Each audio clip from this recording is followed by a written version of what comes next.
বক্তব্যের বিষয় এতেকাফ, লাইলাতুল কাদর, সাদকাতুল ফিতর এবং ঈদের দিনের সূচনায় কিছু জিকির।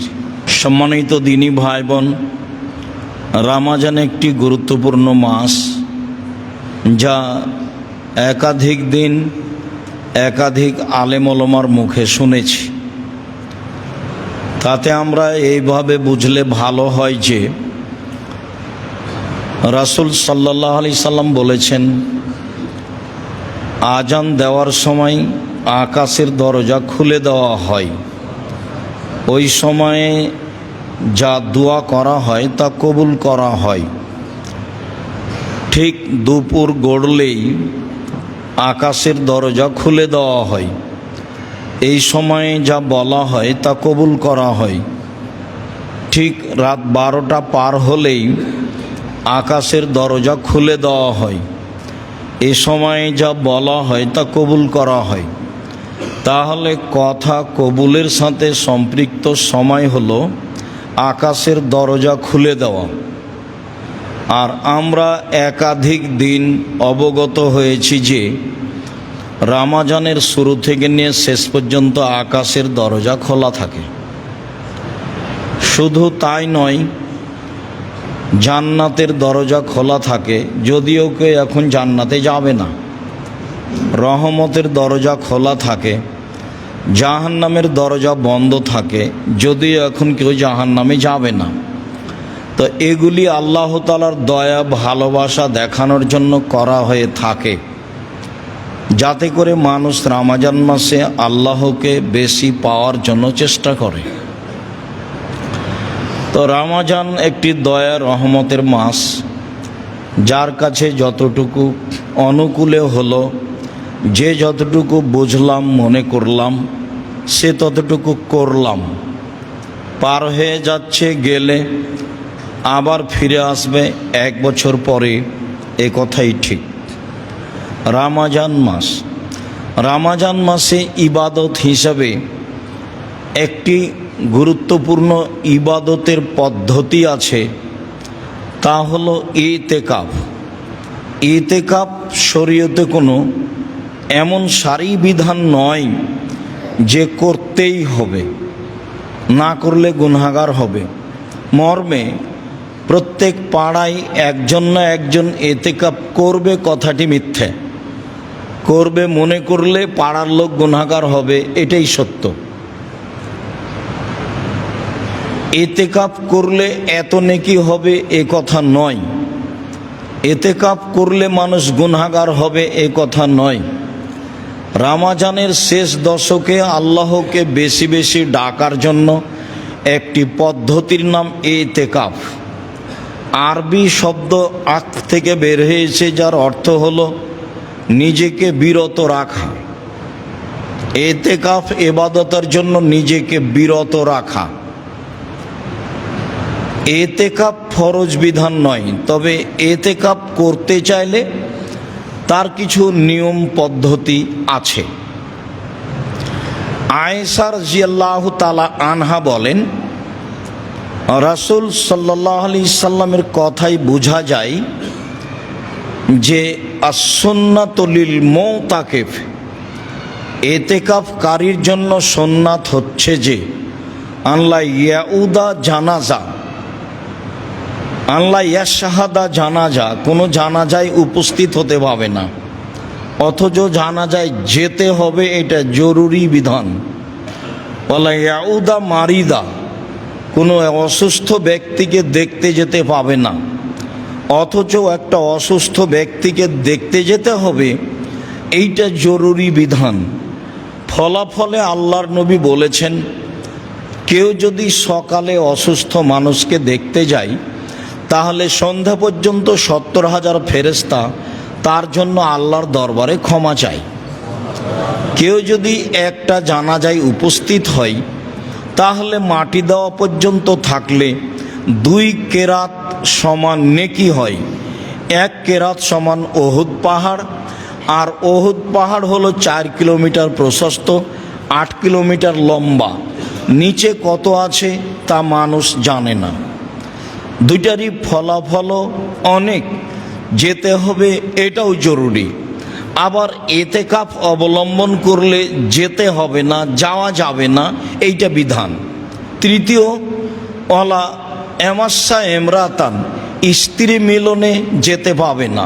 4, ওয়ালা ইউবা সেরাহা, তার সাথে শরীরের সাথে শরীর মিলাতে পাবে না। ওয়ালা একরোজা লে হাজাতিন, কোনো প্রয়োজনে বাড়ি থেকে বের হতে, স্থান থেকে বের হতে পাবে না। ইল্লে লাবুদ্দা মিনহু, তবে যদি তার জরুরি কিছু প্রয়োজন হয়, পেশাব পায়খানা বা গোসল, এছাড়া তার স্থান ত্যাগ করতে পাবে না। এ কথা আয়েশা রাদিয়াল্লাহু তাআলা আনহা বলেন।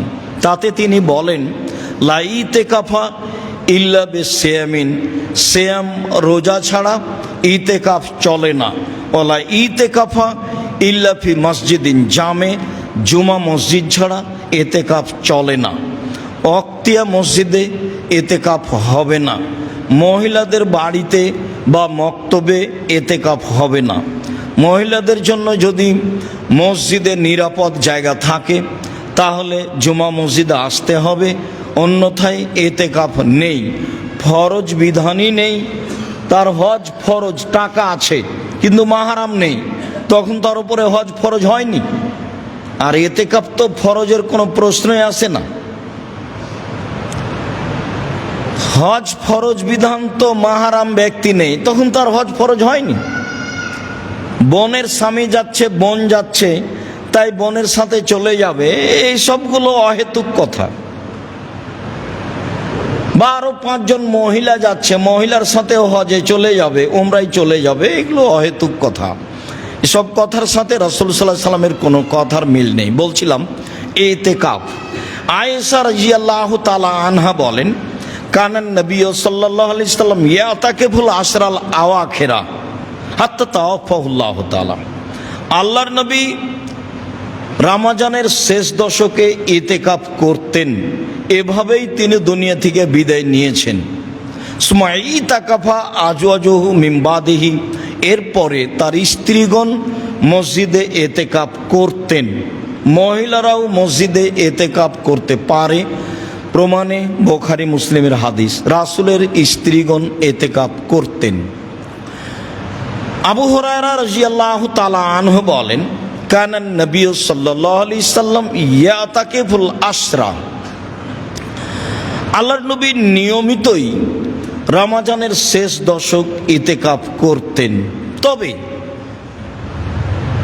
কানা ইতাকাফা ইশরিনা ফিল আম আল্লাযী কুবিজা ফিহি, যে বছর তিনি দুনিয়া থেকে বিদায় নেন, ইন্তেকালের বছর তিনি 20 দিন ইতিকাফ করেছিলেন। মানুষ প্রয়োজন মনে করলে, ভালো মনে করলে 20 দিন ইতিকাফ করতে পারে, হাদিস বুখারী মুসলিম। তবে তিনি সাধারণত শেষ দশক ইতিকাফ করতেন। আব্দুল্লাহ ইবনে ওমর রাদিয়াল্লাহু তাআলা আনহু বলেন, সাআলা ওমর আন নবিয়্য, একদা ওমর রাদিয়াল্লাহু তাআলা আনহু আল্লাহর নবীকে জিজ্ঞাসা করেছিলেন, আল্লাহর নবী, কুনতু নাজারতু লাইলাতান ফিল মসজিদিল হারাম ফিল জাহেলিয়া, জাহেলিয়াতের যুগে যখন আমরা মুসলমান হইনি, তখন আমি উমর কাবা ঘরে 1 রাত এতেকাফ করব বলে মানত মেনেছিলাম। 1 রাত এতেকাফ করব বলে মানত মেনেছিলাম। আল্লাহ রাসূল তাকে বললেন, ফাউফে বেনাজরাক, তুমি তোমার মানত পূর্ণ করে নাও, 1 রাত এতেকাফ করে নাও। হাদিস বুখারী মুসলিম। এর অর্থ এই নয় যে একদিন এতেকাফ চলে, এটাই ছিল তার মানত, যা পালন করতেই হবে। মানত পালন করতেই হবে যে কোনো মূল্যে। তো সন্তান হলে উট কুরবানি করব বলেছেন, আকিকা দিবেন, তো উটের তো আকিকা হয় না। তো এখন ভালো কাজের একটা করেছেন, সিদ্ধান্ত নিয়েছেন, তো নিয়ে আসেন, রাজস্থান থেকে উট কিনে নিয়ে আসেন, বা বাংলাদেশে কোথায় পাওয়া যায় খুঁজেন। যদি সম্ভব না হয় তাহলে 10 জন ফকিরকে 1.25 কেজি করে চাউল দিয়ে ফিরে আসতে হবে। এ হলো পদ্ধতি। তো মান্নত করেছো তুমি পূর্ণ করো, এটাই ছিল মানত। এর অর্থ এই নয় যে একদিন এতেকাফ চলে, এর অর্থ এই নয় যে 3 দিন এতেকাফ চলে, এর অর্থ এই নয় যে ইচ্ছা মতো এতেকাফ চলে, এর অর্থ এই নয় যে 12 মাস এতেকাফ চলে। কোনো মাসই এভাবে এতেকাফ চলে না। সিয়াম ছাড়া এতেকাফ চলে না, জুমা মসজিদ ছাড়া এতেকাফ চলে না। এতেকাফ রমজানের শেষ দশক বা রমজানের শেষ 20 দিন চলে মানুষের ইচ্ছা। আয়েশা রাদিয়াল্লাহু তাআলা আনহা বলেন, কানান নবী সাল্লাল্লাহু আলাইহি ওয়াসাল্লাম এজা আরাদা ইয়াতাকে ফাসাল্লাল ফাজরা সুম্মা দাখালা ফি মুতাকাফিহি। আল্লাহর নবী যখন এতেকাফের ইচ্ছা করতেন তখন ফজরের সালাত আদায় করে তিনি তার এতেকাফের স্থানে প্রবেশ করতেন। হাদিস মুসলিম। এতে মনে হচ্ছে যে এতেকাফে বসার টাইম হলো ফজরের সালাতের পরে। হাদিস তো সহি, কিন্তু সব হাদিসের বিবেচনায় দেখা গেছে যে আসলে শেষ দশক শুরু হয় 20 রমজান শেষ হলে সূর্য ডোবার পরে। যার কারণে আবার যদি ফজরের সালাতের পরে এতেকাফে বসা হয় তাহলে রাত ছুটে যায়, যেটা বিশেষ ইবাদত রয়েছে। যার কারণে সব মিলে এটাই যে এতেকাফ করতে চাইলে 20 রমজান শেষে মাগরিবের সালাতের পরে তার এতেকাফের স্থানে বসবে। এতেকাফ অবস্থায় জরুরি প্রয়োজন ছাড়া বাইরে কোথাও যেতে পারে না, তবে পরিবারের সাথে প্রয়োজনীয় কথা বলতে পারে, জরুরি কথা বলতে পারে। আল্লাহ রাসূল বলতেন, রাসূলের স্ত্রী সাফিয়া রাদিয়াল্লাহু তাআলা আনহা একদা রাসূলের এতেকাফ অবস্থায় মসজিদে আসলেন। তিনি স্বামীর সাথে কথা বললেন। যখন কথা শেষ হয়ে গেল তখন তিনি বিদায় নিচ্ছেন, তো পিছে পিছে আল্লাহ রাসূল হাঁটছেন মসজিদের বারান্দা পর্যন্ত। বের হওয়ার কাছাকাছিতেই 2 জন লোক সামনে পড়ল। আল্লাহ নবী বললেন, ইনি হচ্ছেন সাফিয়া। সাহাবীগণ বললেন, বলেন কি? আপনি কি মনে করছেন যে আমরা সন্দেহ করব এ অন্য মহিলা? তাই কি আপনি তাড়াতাড়ি বললেন যে এ হচ্ছে সাফিয়া? তখন আল্লাহ রাসূল বলছেন, দেখো আমি তাড়াতাড়ি বললাম এই জন্য যাতে করে শয়তান তোমাদের অন্তরে এতটুকুও জাগাতে না পারে এইটা বাক্যে। হাদিস বুখারী মুসলিম। এইটা বাক্যে এ মহিলাকে এইটুকু তোমরা যে ভাববা, এই ভাবা যেন তোমাদের ভিতরে না আসতে পারে, তাই আমি বলে দিলাম এটা সাফিয়া। আয়েশা রাদিয়াল্লাহু তাআলা আনহা বলেন, কানান নবী সাল্লাল্লাহু আলাইহি ওয়াসাল্লাম ইখরুজু ইলাইয়া রাসাহু ওয়া হুয়া ফিল মুতাকিব। আল্লাহ নবী তার মাথাটা এতেকাফ অবস্থায় আমার দিকে বের করে দিতেন, লাগসেলাহু উরাজ্জেলাহু, যাতে করে আমি মাথাটা ধুয়ে দিই, যাতে করে আমি মাথাটায় চিরুনি করে দিই। মাথাটা ধুয়ে দেওয়ার সুবাদে তিনি মাথা আমার দিকে করে দিতেন, আমি তা ধুয়ে দিতাম। হাদিস বুখারী মুসলিম। তাহলে স্ত্রীর নিকট থেকে এইটুকু সেবা নেওয়া যায়, বা স্ত্রী প্রয়োজনে কথা বলতে পারে, প্রয়োজনে সামাজিক জরুরি কথা বলতে পারে। মোবাইল ব্যবহার করা থেকে বিরত থাকতে হবে সম্ভবপর, যে কোনো অপ্রয়োজনীয় কথা থেকে বিরত থাকতে হবে সম্ভবপর। বলছিলাম ইতেকাফ, যা বললাম মোটামুটি এতেকাফের অবস্থা। মনে থাকে ভালোভাবে যেন যে এতেকাফ কোনো জরুরি বিধান নয়। এতেকাফ মহল্লা একজন করতে হবে, এটা একটা মিথ্যা কথা সমাজে ছড়িয়ে আছে। এই মিথ্যা থেকে মানুষকে ফিরে আসতেই হবে। কেউ যদি এইরকম বিশেষ পদ্ধতিতে ইবাদত করতে চায় তখন তার পদ্ধতি হলো এই। সম্মানিত দিনী ভাই বোন, তারপরে ফিরে যাই লাইলাতুল কাদর। লাইলাতুল কাদরের কথার পূর্বেই বলি, আমাদের দেশের ভারত, বাংলাদেশ, পাকিস্তানের শতকরা 95 জন লোক মনে করে আসলে সব কিছু হয়ে গেছে 15ই শাবান।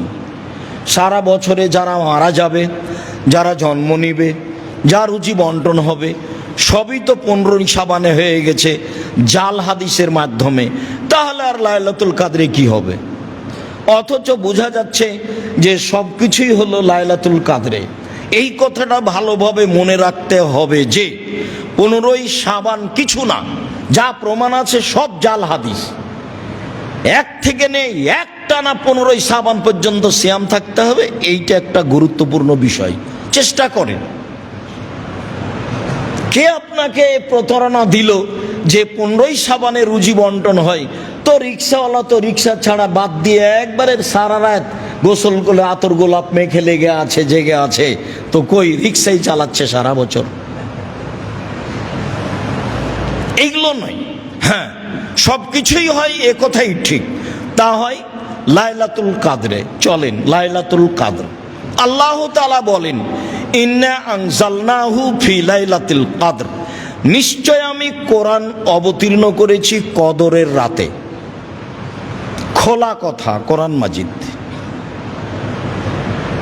ওমা আদরাকা মা লাইলাতুল কাদর, মুহাম্মদ সাল্লাল্লাহু আলাইহি সাল্লাম আপনি কি বলতে পারেন কদরের রাত কি? আমি বলি, লাইলাতুল কাদর খায়রুম মিন আলফি শাহর, কদরের রাত হচ্ছে 1000 মাসের চেয়ে উত্তম। 1000 মাস ইবাদত করলে যা নেকি হবে, লাইলাতুল কাদরে ইবাদত করলে তার চেয়ে বেশি নেকি হবে।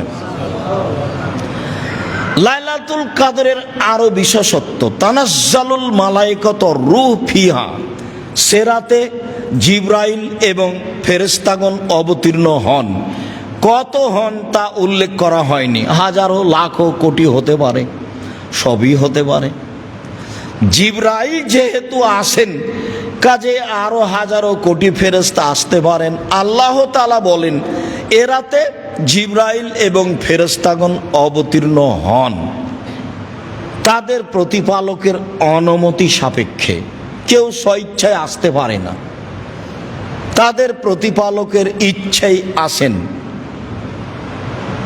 এরপরে মিন কুল্লি আমর, সব কিছু নিয়ে, দেখেন সব কিছু নিয়ে, সারা বছরে যা কিছু হবে, মরবে বাঁচবে, রুজি হবে, যেটাই পৃথিবীর মানুষ বুঝুক না কেন, সারা বছরের বাজেট বুঝুক, এটাই ঠিক। সারা বছরের বাজেট নিয়ে ফেরেশতা এই রাতে নেমে আসেন, যা আল্লাহ তাআলা বলেন, সালামুন হিয়া হাত্তা মাতলাইল ফজর, এই রাত শান্তিপূর্ণ থাকে ফজর পর্যন্ত। রাতটি শান্তিপূর্ণ থাকে ফজর পর্যন্ত। তাহলে জিবরাইল সহ ফেরেশতাগণ এ রাতে ফজর পর্যন্ত অবস্থান করেন, যা বোঝা যায়। আল্লাহ তাআলা অন্য আয়াতে বলেন, ইন্না আনজালনাহু ফি লাইলাতিম মুবারাকা, নিশ্চয় আমি কোরআন অবতীর্ণ করেছি বরকতময় রাতে। ইন্না কুন্না মুনজিরিন, এ দিয়ে আমি মানুষকে সতর্ক করতে চাই, কোরআন দিয়ে না হলে রাত দিয়ে। আমাকে চিনো বুঝো, কোরআন দিয়ে না হলে আমাকে দিয়ে আমি মানুষকে সতর্ক করতে চাই। ফিহা ইউফরাকু, এ রাতে চূড়ান্ত সিদ্ধান্ত নেওয়া হয়, কুল্লু আমরিন হাকিমিন, প্রত্যেক জ্ঞান সম্পন্ন বিষয়ের। তাহলে সূরা কাদরে আছে মিন কুল্লি আমর, সব কিছু নিয়ে। আর এখানে হলো ফিহা ইউফরাকু, চূড়ান্ত সিদ্ধান্ত নেওয়া হয় এ রাতে, কুল্লু আমরিন হাকিম, জ্ঞান সম্পন্ন সব কাজের। এমনি অহেতুক কোনো কাজ সেখানে সিদ্ধান্ত হয় না, অহেতুক কোনো কর্মের সিদ্ধান্ত হয় না। তা হয় বিজ্ঞান জ্ঞান সম্পূর্ণ প্রত্যেক কাজের এ রাত্রে চূড়ান্ত সিদ্ধান্ত নেওয়া হয়, এ কথা আল্লাহ তাআলা বলেন। লাইলাতুল কাদর। আয়েশা রাদিয়াল্লাহু তাআলা আনহা বলেন, কানান নবী সাল্লাল্লাহু আলাইহি সাল্লাম ইয়াজতাহিদু ফিল আসরিল আওয়াখির মালা ইয়াজতাহিদু ফি গায়রিহা। আল্লাহর নবী রমজানের শেষ দশকে লাইলাতুল কদর যেভাবে চেষ্টা করে খুঁজতেন অন্য দিনে মাসে তা করতেন না। আয়েশা রাদিয়াল্লাহু তাআলা আনহা বলেন, তাহাররাউ লাইলাতুল কদরে ফিল আশরিল আওয়াখিরে ফিল বিত্রে মিন রমজানা। রমজানের শেষ দশকে বিজোড় রাতে রাত লাইলাতুল কদর কদরের রাত তল্লাশি চালাও। পৃথিবীর মানুষ তোমরা কদরের রাতের তল্লাশি চালাও রমজানের শেষ দশকের বিজোড় রাতে। এ কথা আয়েশা রাদিয়াল্লাহু তাআলা আনহা বলেন। আয়েশা রাদিয়াল্লাহু তাআলা আনহা বলেন, কানান নবী সাল্লাল্লাহু আলাইহি সাল্লাম ইজা দাখালাল আশর সাদ্দা মিজারাহু ওয়া আহিয়া লাইলাহু ওয়া আইকাজা আহলাহু। যখন রমজানের শেষ দশক আসতো তখন তিনি লাইলাতুল কদরের তল্লাশির জন্য লুঙ্গি গুটিয়ে নিতেন, মানে শক্ত প্রস্তুতি নিতেন। রাতে জেগে থাকতেন, পরিবারকে জাগাতেন। রাতে জেগে থাকতেন, পরিবারকে জাগাতেন। বিজোড় রাতের কথা তিনি বললেও তিনি নিজে 10 রাতি প্রাণপণে চেষ্টা করেছেন লাইলাতুল কদরকে খুঁজতে, যা বোঝা যায়। আয়েশা রাদিয়াল্লাহু তাআলা আনহা বলেন, আমি বললাম, আল্লাহর নবী, আরাইতা ইন আলিমতু আইয়ু লাইলাতিন লাইলাতুল কদরে মাআকুলু ফিহা। আমি যদি বুঝতে পারি কোনটা লাইলাতুল কদর তাহলে আমি কি বলবো? তখন আল্লাহ রাসূল বললেন, কুলি, তুমি বলবা, ইন্নাকা আফুবুন তুহিব্বুল আফওয়া ফাফু আন্নি। আল্লাহ তুমি ক্ষমাশীল, ক্ষমাকে ভালোবাসো, আমাকে ক্ষমা করো। যেহেতু তুমি নিজেই ক্ষমাশীল, ক্ষমাকেই ভালোবাসো, আমাকে ক্ষমা করো। যেটা কাজ তোমার সেটা করো। আমিও বলছি, আল্লাহুম্মা ইন্নাকা আফুবুন তুহিব্বুল আফওয়া ফাফু আন্নি। হে আল্লাহ, তুমি ক্ষমাশীল, ক্ষমাকে ভালোবাসো, আমাকে ক্ষমা করো। এই কথা রাসূল সাল্লাল্লাহু আলাইহি সাল্লাম আয়েশা রাদিয়াল্লাহু তাআলা আনহাকে বলে দিলেন লাইলাতুল কদর। আবু সাঈদ খুদরি রাদিয়াল্লাহু তাআলা আনহু বলেন, রাসূল সাল্লাল্লাহু আলাইহি সাল্লাম বলেছেন, ইন্নী উরিতু লাইলাতুল কদরে, আমাকে লাইলাতুল কদর দেখানো হয়েছে, আমি দেখেছি।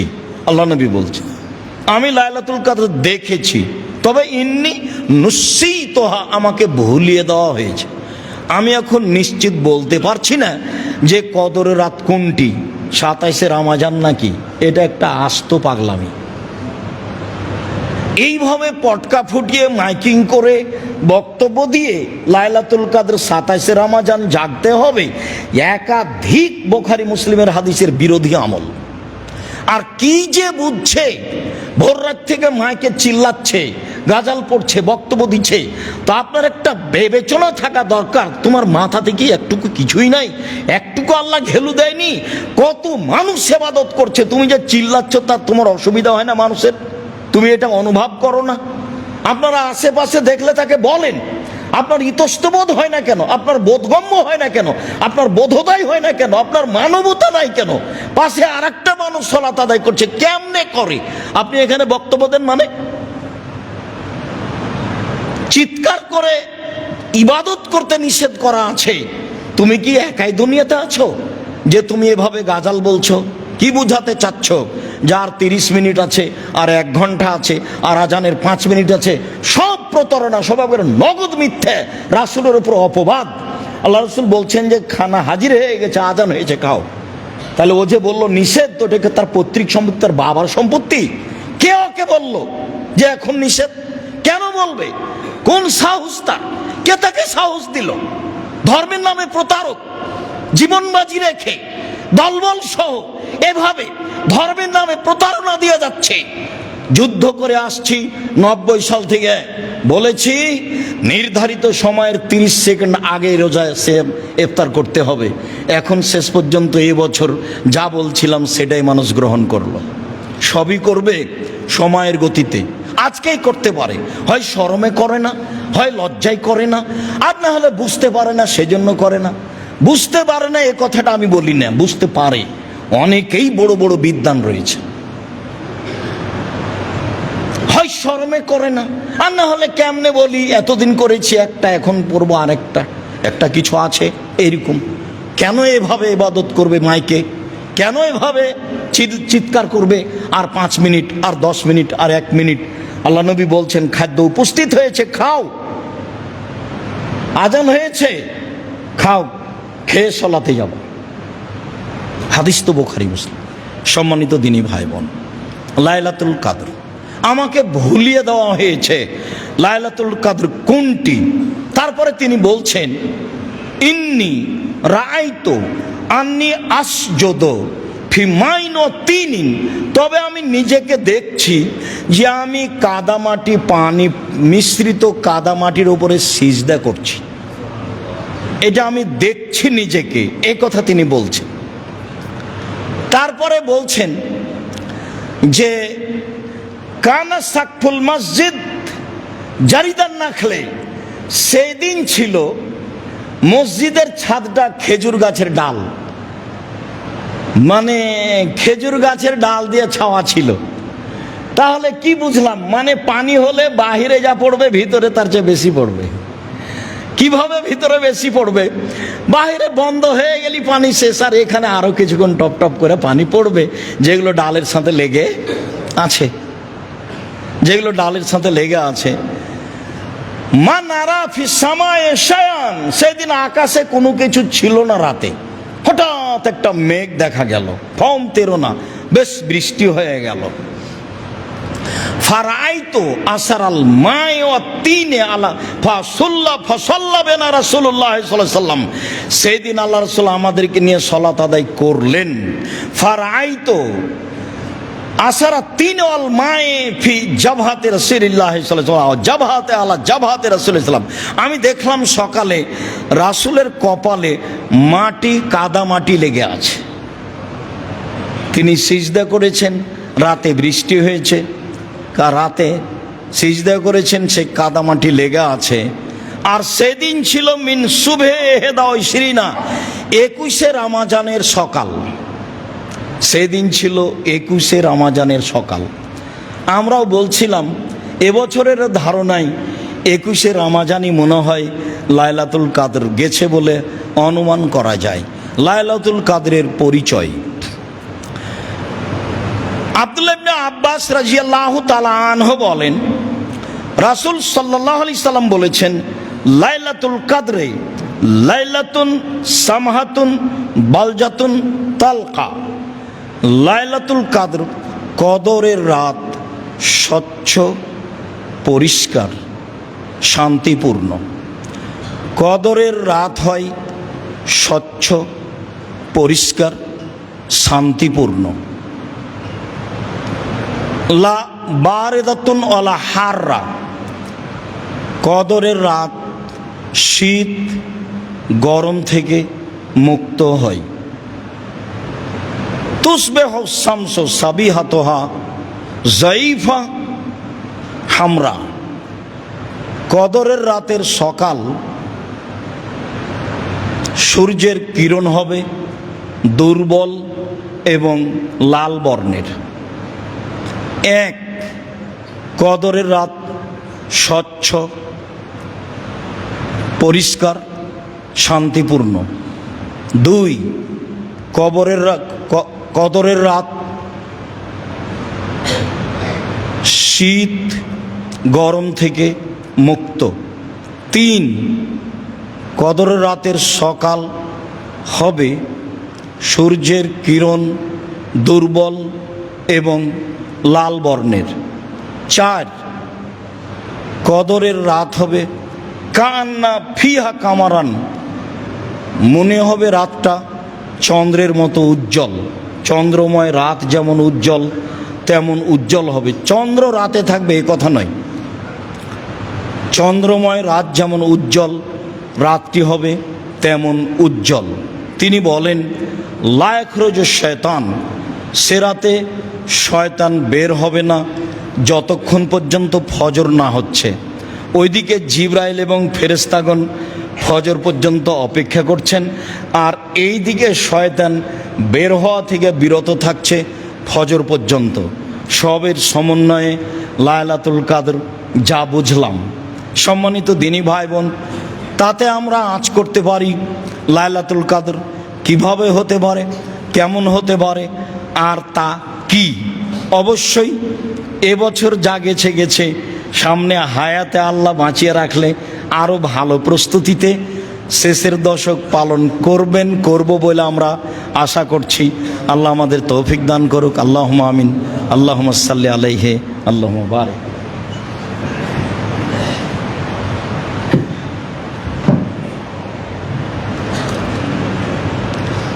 আলহামদুলিল্লাহ ওয়াহদা ওয়াসসালাতু ওয়াসসালামু আলা মান লা নাবিয়্যা বা'দা।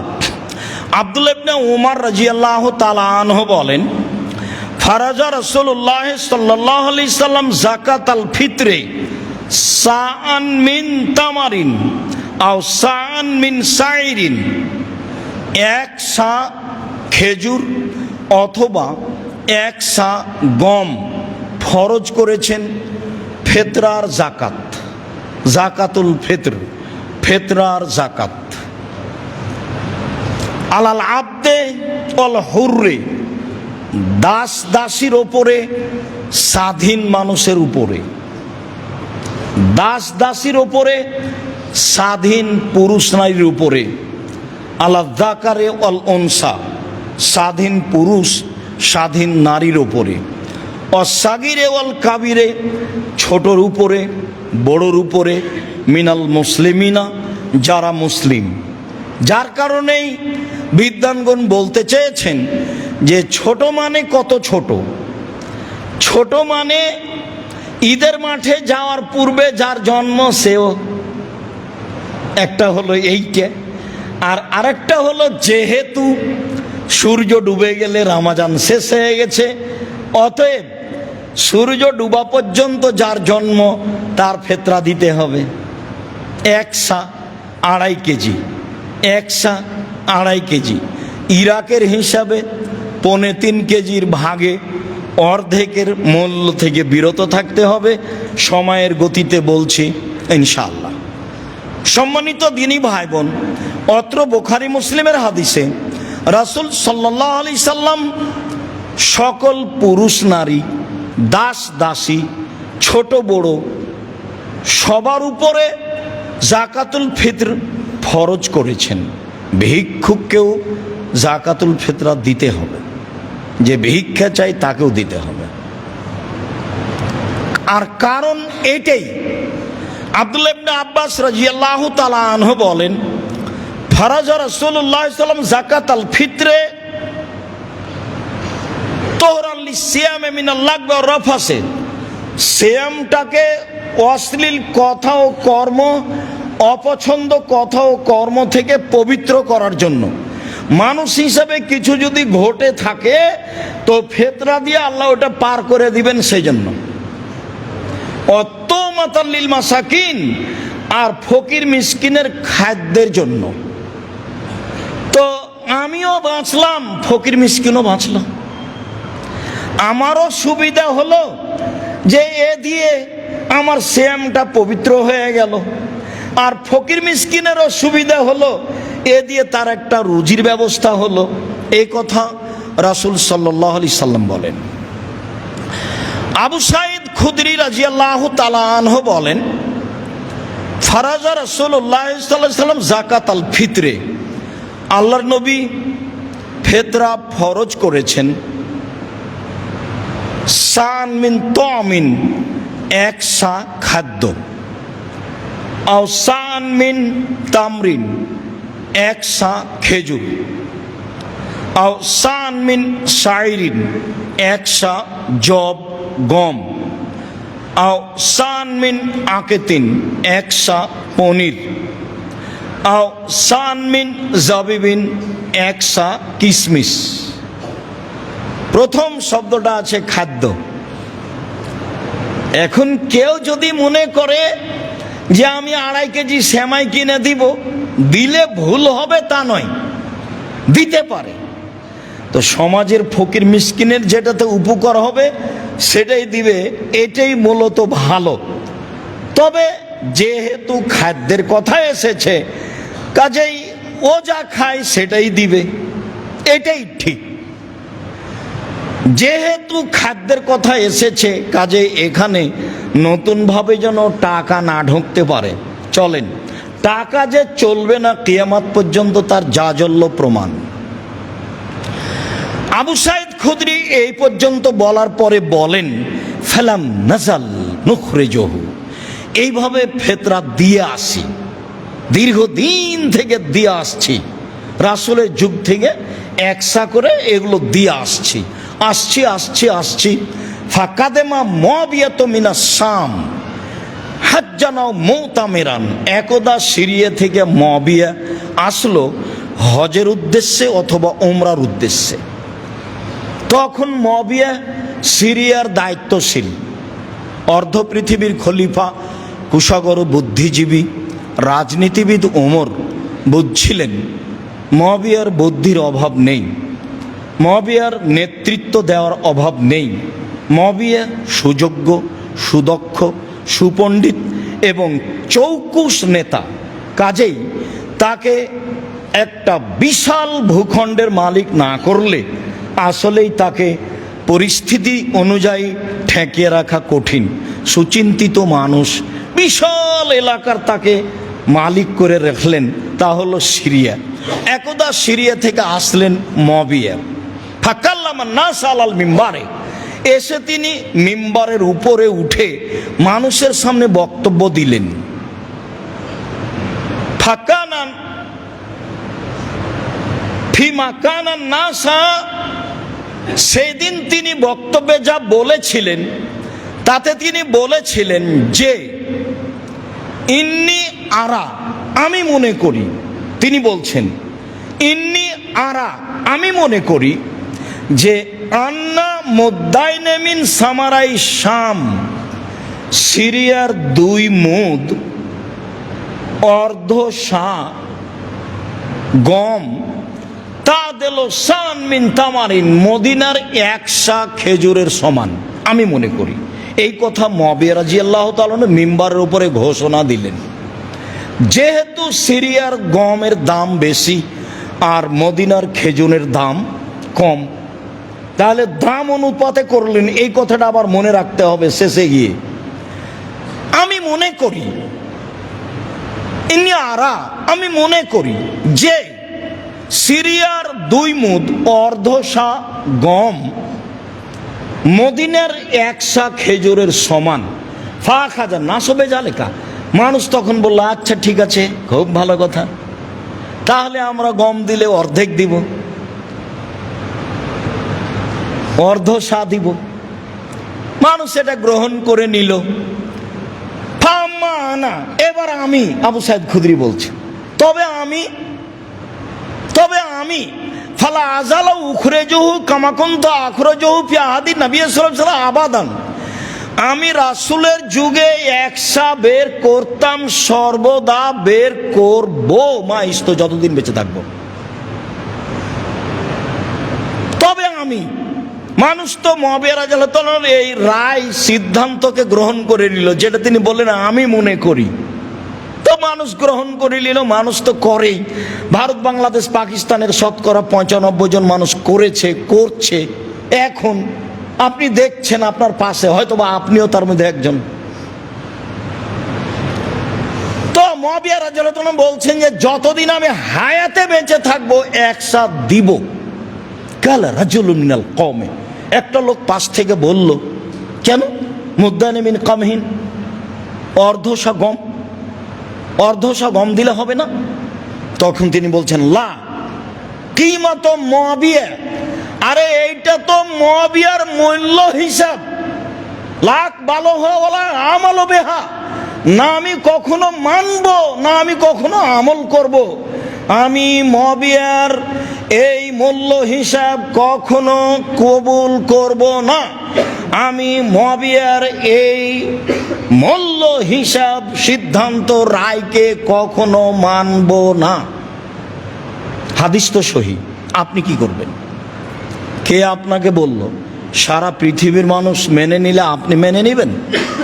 সারা দুনিয়াতে মাত্র ইব্রাহিম আলাইসাল্লাম আর তার স্ত্রী ভালো মানুষ ছিলেন, আর কেউ ছিল না। তাহলে এখন ইব্রাহিম আলাইসাল্লাম উল্টে যাবেন? সারা দুনিয়ার মানুষ যদি এখন করোনায় 3 ফুট পর পর দাঁড়ায়, আপনিও দাঁড়াবেন? হুজুরি যে আগে বক্তব্য কত শক্ত। বলে কাবা ঘরে 3 ফুট আছে, কাবা ঘরের চেয়ে আরো যদি কোনো জায়গা ভিন্ন থাকতো সেখানে 3 ফুট থাকলে হবে না? 3 ফুট পর পর দাঁড়ানোর সিদ্ধান্ত পেশ করতে হলে আবার কাকে আসতে হবে? মোহাম্মদ সাল্লাল্লাহু আলাইহি সাল্লামকে। যেহেতু মোহাম্মদ সাল্লাল্লাহু আলাইহি সাল্লাম কিয়ামত পর্যন্ত আসবেন না, কাজে ইবাদতের নিয়ম কিয়ামত পর্যন্ত কোনোদিন পরিবর্তন হবে না। আপনি পালন করতে পারেন না, মসজিদে আসেন না সমস্যার কারণে। আরে যারা এটা বলেছে তারাই তো করোনা দেয়নি, একদিনও টিকা দেয়নি। ও তো তারা টিকা বিক্রি করার জন্য এগুলো করেছে, সেটা তো আপনারাও জানেন। সবাই কেন বুঝে না? অবাক কথা, ইবাদতের জায়গায় তো মসজিদ। বিপদে পড়লে তো আল্লাহ রাসূল দৌড়িয়ে মসজিদে গেলেন।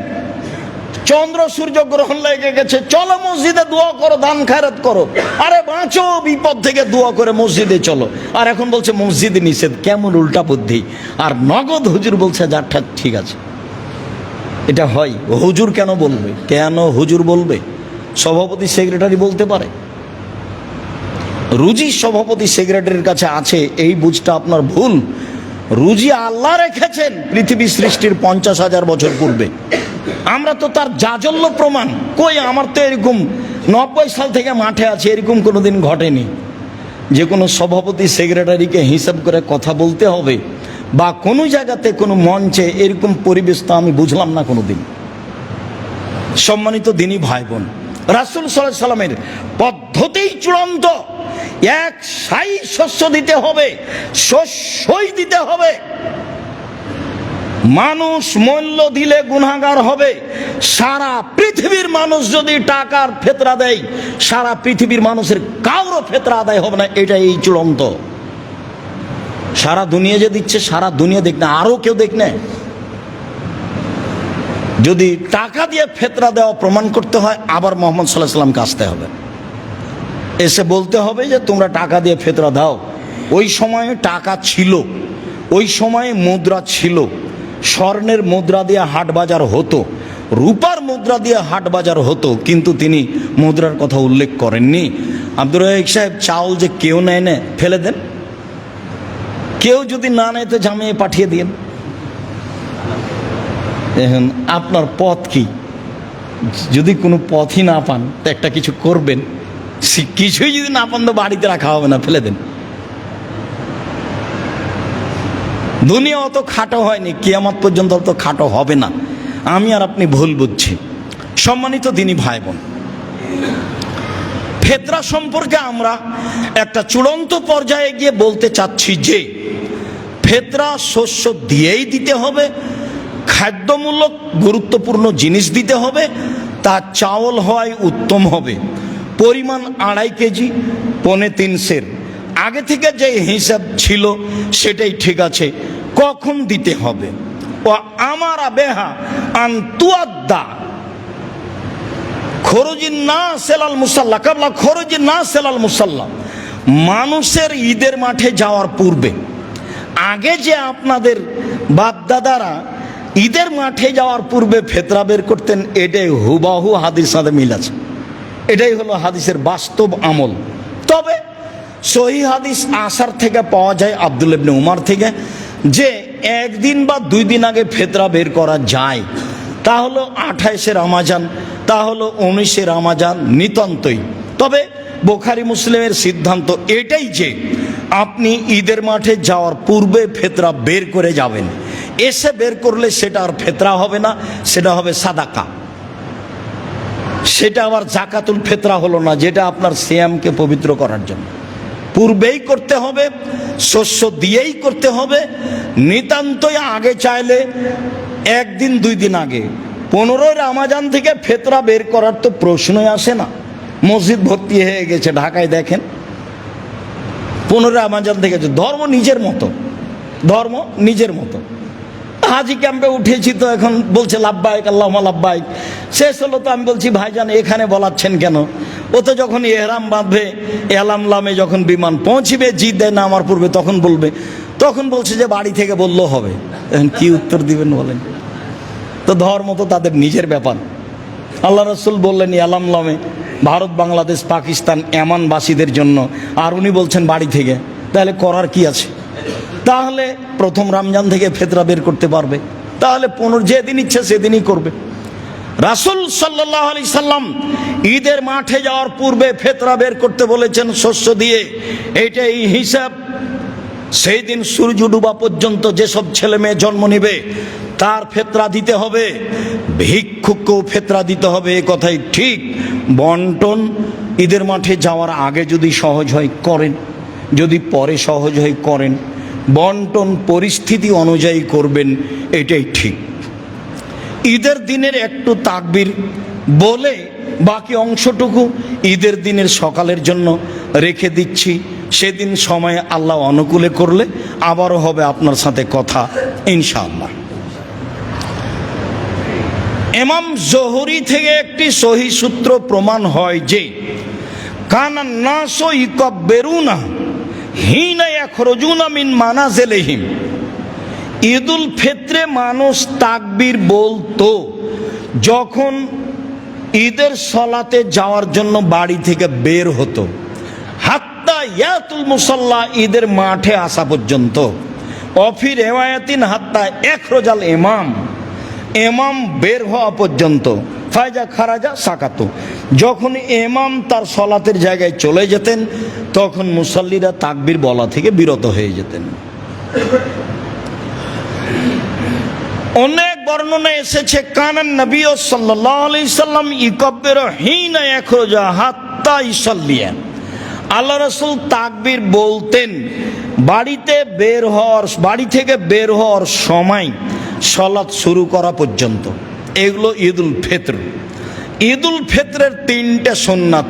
এক, আল মাসি, পায়ে হেঁটে যাওয়া, সম্ভব হলে পায়ে হেঁটে যাবেন, এটাই ঠিক। যাবেন একটাই, আসবেন একটাই। দুই, আল আকলো কাবলাল খরুজ, বের হওয়ার পূর্বে খাওয়া, যেটা কুরবানির বিপরীত। তিন, অল ইগতিসাল, গোসল। গোসল সুন্নাতের অন্তর্ভুক্ত, না পারেন সেটা ভিন্ন কথা। ঈদুল ফিতরের জন্য এই তিনটে, গোসল টোসল করে ভালো পোশাক পরে, ভালো পোশাকের অর্থ এই নয় যে নতুন পোশাক হতে হবে। জুমার দিনে পোশাকের যত গুরুত্ব পেশ করা হয়েছে ঈদের দিনের তত গুরুত্ব পেশ করা হয়নি। খালি বুখারী মুসলিমে এসেছে ওমর রাদিয়াল্লাহু তাআলা আনহু একটা কাপড় নিয়ে এসে আল্লাহ রাসূলকে বললেন আপনি যদি এটা কিনতেন তাহলে আপনি আগন্তুকের সাথে এইটা পরে সাক্ষাৎ করতেন, আর ঈদের যাওয়ার সময় এইটা পরতেন। এইটা বললেন, এটা এইভাবে বললেন। আর জুমার দিনের জন্য আল্লাহ রাসূল বলেছেন সকালে সকালে গোসল করলো, স্ত্রীকে গোসল করালো, সম্ভব হলে আতর গায়ে লাগালো, তারপরে ভালো পোশাক পরিধান করলো, পায়ে হেঁটে মসজিদে গেল, মানুষের কাঁধ ডিঙ্গিয়ে সামনে গেল না, ইমামের খুতবা শুনলো, তার সাথে সালাত আদায় করলো। তাহলে বাড়ি থেকে যত পদক্ষেপ পা রেখেছে তত বার সমান। এক বছর তাহাজ্জুদ সালাত আদায় করলে, এক বছর নফল সিয়াম আদায় করলে জানে কি হয় তাই।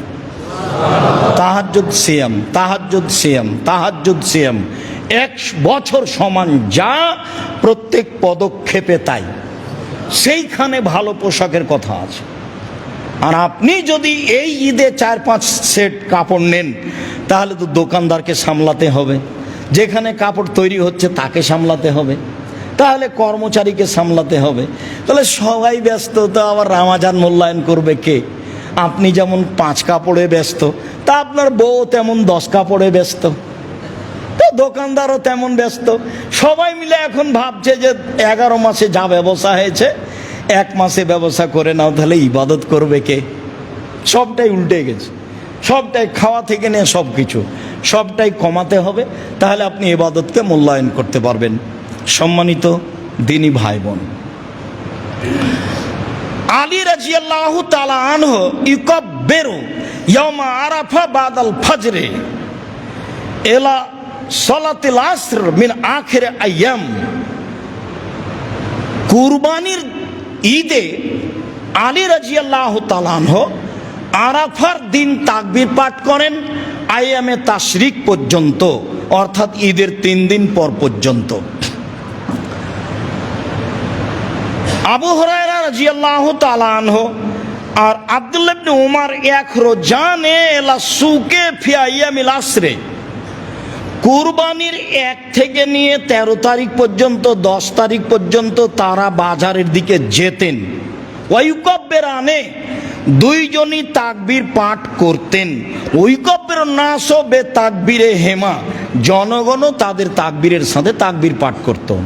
তাহলে কুরবানির দিন কুরবানিতে তাকবীর হলো একেবারে ঈদুল আজহার 1 তারিখ থেকে নিয়ে 13 তারিখ পর্যন্ত, এক টানা 13 তারিখ আসর সালাত পর্যন্ত।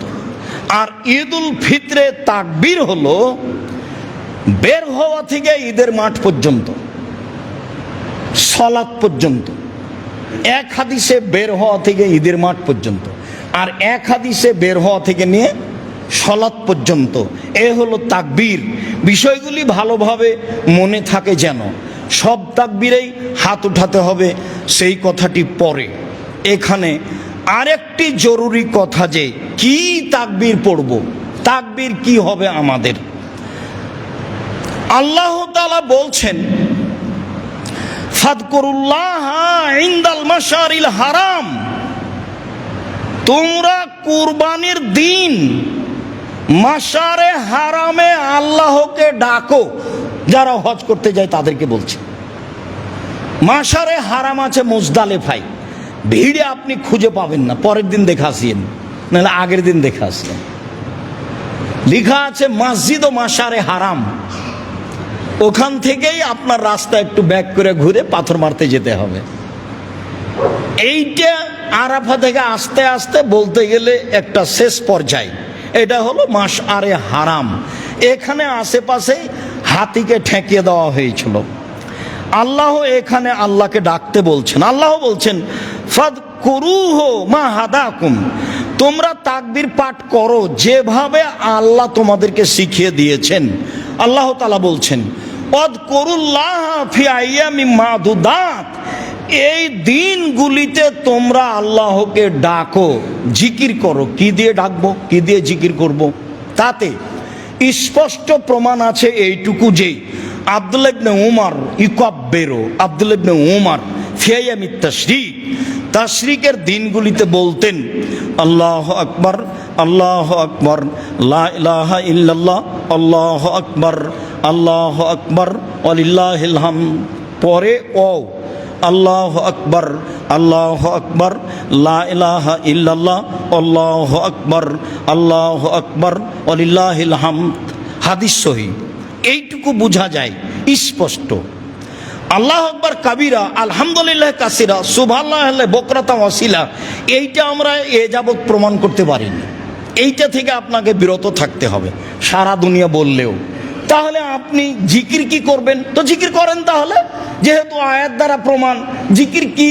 সবচেয়ে উত্তম জিকির লা ইলাহা ইল্লাল্লাহ, আফজালুজ জিকিরে লা ইলাহা ইল্লাল্লাহ, সবচেয়ে উত্তম জিকির হচ্ছে লা ইলাহা ইল্লাল্লাহ। বলেন তাহলে কুরবানির 1 তারিখ থেকে ঈদের দিন সকাল থেকে বলেন লা ইলাহা ইল্লাল্লাহ, লা ইলাহা ইল্লাল্লাহ, লা ইলাহা ইল্লাল্লাহ বলেন।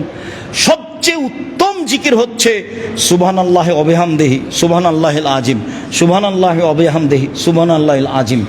সবচেয়ে উত্তম জিকির হচ্ছে সুবহানাল্লাহি আলহামদুলিল্লাহি ওয়া লা ইলাহা ইল্লাল্লাহু আল্লাহু আকবার। সবচেয়ে উত্তম জিকির হচ্ছে সুবহানাল্লাহি ওয়া বিহামদিহি, যেটা 100 বারের হিসাব আছে, সুবহানাল্লাহি ওয়া বিহামদিহি। এ হলো জিকির।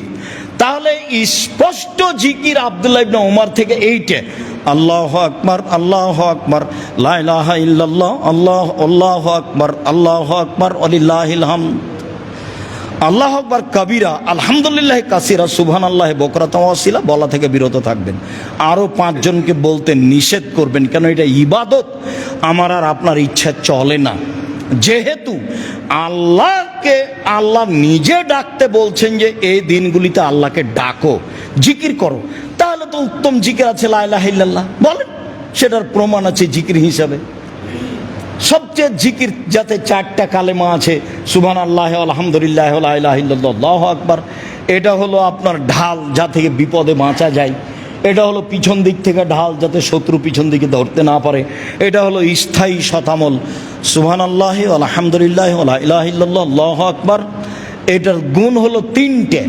একটা, সামনে থেকে শত্রু আপনাকে ধরতে পারবে না, এটা ঠেকাবে। 2, পিছন দিকে শত্রু আপনার আসতে পারবে না, এ ঠেকাবে, জাহান্নাম থেকে বাঁচাবে। 3, এটা হলো স্থায়ী শতামল। আর ভারী জিকির নেকির পাল্লাই সুবহানাল্লাহ ওয়া বিহামদিহি সুবহানাল্লাহিল আযীম। আর একবারে সাগরের সমান যদি পাপ হয়, ফেনার সমান, সবও মুছে যাবে। সেটা কি? 100 বার সুবহানাল্লাহ ওয়া বিহামদিহি সুবহানাল্লাহ ওয়া বিহামদিহি সুবহানাল্লাহ ওয়া বিহামদিহি সুবহানাল্লাহ, জিকির হিসাবে নেন। তাহলে জিকির হিসাবে আমি এইগুলো নিতে পারি। আর সরাসরি আব্দুল্লাহ ইবনে ওমর থেকে যা প্রমাণ হলো তা নিতে পারি। সলাতের পরে আপনাদের সাথে বসে সিদ্ধান্ত নিব আমি ঈদের দিন ঈদের সলাত কয়টায় হবে। অনুমান করছি 7:30টায় বা 7:15টায়, গত বছর অনুযায়ী। কথা শেষে আপনাদের সাথে হবে। বলছিলাম, সম্মানিত দিনী ভাই বোন, রামাজানকে মূল্যায়ন করার 1 নম্বর পথ সিয়াম থাকা। রামাজানকে মূল্যায়ন করার 2 নম্বর পথ দান করা। এইটা ইবাদত, এবং পৃথিবীতে সবচেয়ে শক্তিশালী ইবাদত। কম হোক বেশি হোক, যার যা সম্ভব ভালো জায়গাতে দান করিয়েন, দান যেন আবার পাপের কারণ না হয়। এইটা হলো রমজান মাসের দ্বিতীয় গুরুত্বপূর্ণ কাজ। আল্লাহর নবী রমজান মাসে পূর্ব দিকের বাতাসের চেয়ে বেশি দানশীল ছিলেন। কেমন কি? এটা আপনাকে কি দিয়ে বুঝাবো? পূর্ব দিকের বাতাসের চেয়ে বেশি দানশীল ছিলেন, মানে খুব বেশি দান করতেন রমজান মাসে। 3 হলো জিকির, কোরআন তেলাওয়াত। 4 হলো জিকির, আর 5 হলো ইস্তেগফার। ইস্তেগফার কি? আস্তাগফিরুল্লাহ ওয়া আতুবু ইলাইহি, আস্তাগফিরুল্লাহ আল্লাযী লা ইলাহা ইল্লা হুয়াল হাইয়ুল কাইয়্যুম ওয়া আতুবু ইলাইহি, রব্বিগফিরলি ওয়া তুব আলাইহি ইন্নাকা আনতাত তাওয়াবুল গফুর। আর না হলে আল্লাহুম্মা আনতা রাব্বি লা ইলাহা ইল্লা আনতা খালাকতানি, সাইয়্যিদুল ইস্তেগফার। এ হলো ইস্তেগফার। আগেরগুলো হলো জিকির, তার আগে হলো কোরআন তেলাওয়াত, তার আগে হলো দান, তার আগে হলো সিয়াম। রমজান মাসে 1 সিয়াম, 2 দান, 3 কোরআন তেলাওয়াত, 4 জিকির, 5 ইস্তেগফার। এইভাবে আমল করার চেষ্টা করেন। আল্লাহ আমাদের তৌফিক দান করুক। জামিয়া সালাফিয়ার জন্য একটু মন খুলে দোয়া করবেন অন্তর থেকে, যাতে করে আল্লাহ জামিয়া সালাফিকে কবুল করেন। আপনার দোয়া কবুল হলে কাজ সহজ। আর আপনার পয়সা ছাড়া জামিয়া সালাফে গড়ে উঠুক, এটা আমি চাই না। হয়ে যাচ্ছে, আমি আর আপনি দেখছি হচ্ছে, কিভাবে হচ্ছে। আপনার টাকা ছাড়া হয়ে যাক, এটা আমি চাইনি। সেটা 10 টাকা হোক, না হলে 10 টাকা, 10 লাখ টাকা হোক। আল্লাহ তুমি আমাদের কবুল করো। আমাদের যারা মারা গেছে তুমি তাদের কবরের শাস্তি মাফ করো।